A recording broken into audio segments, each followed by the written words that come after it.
So right now, I'm in what you could call Space Hawk's office. That right there is my bin with my what you could call executive materials. Okay, that's me. How's it going?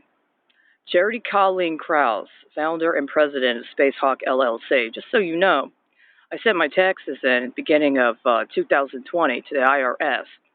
Sent them in on time, but with the COVID and all, there were some alleged delays in processing it.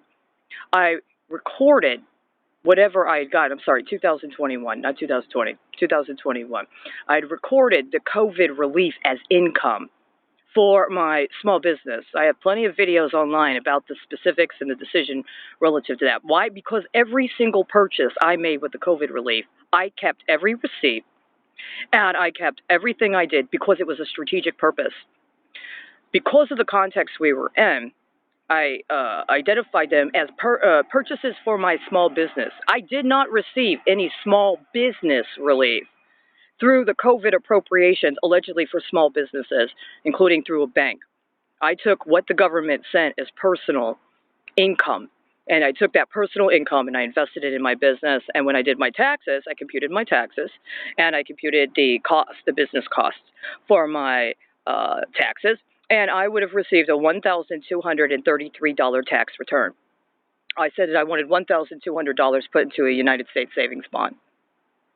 I'm still contesting this up until this time because I got multiple misrepresentations from the IRS of what the context of my tax situation was, and at some point they determined I owed them $12 in taxes. I tried to pay it. I have all the documentation and the electronic records.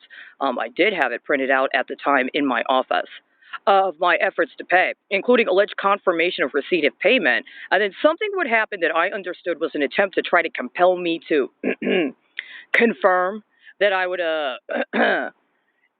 allow for some sort of alternative tax resolution. And when I declined, much as what has happened every time I've tried to pay on something for the last 3 years, well, they said that they didn't get the payment. 3 times. 3 times I tried to pay that tax. It was recorded as paid, and then all of a sudden the IRS contacts me back and says, I'm sorry, you need to process the payment again.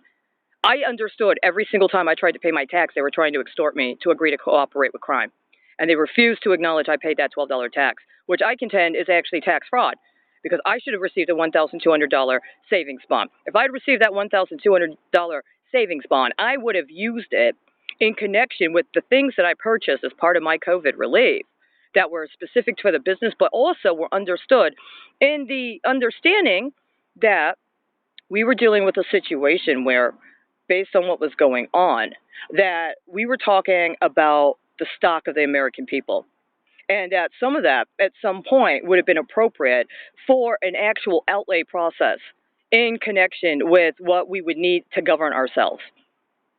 That's why I had intended to bond it with a U.S. savings bond that would have been part of my tax return for having taken it and received it as income. Part of what I have here is in connection with an investigation that has been ongoing throughout the summer. I have other information that supports it, but I'm just going to show you very briefly. Today, I found this business section, all right? September 18th, I've already made an indication about this, but this confirms something else I already have in evidence. This is the evidence. This evidence was not put in that bin of that book right there, which was used to secure the evidence this was put in my briefcase, my legal briefcase. The first evidence, as you can see, exhibit.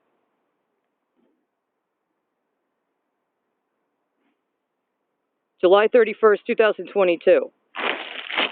Additional evidence acquired. August 18th, 2022. What's this say? Today's September 22nd. What does it say? September 18th, 2022. Right on time. In here is something I purchased that was corollary with this. As a matter of fact, my understanding is the reason I found this as evidence is because when I purchased this, I took this to revisit something that happened when I first came to Dallas. It was in the course of revisiting something that had happened when I first came to Dallas, I found the initial evidence.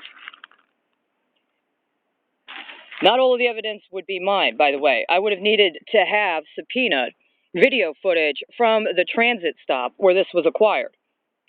Just like I would have needed video footage from the transit stop where this was acquired. And this is a big problem we're having, right? Who has the authority to occlude or obstruct production of evidence when it comes to matters of this concern, right? Matters of this magnitude.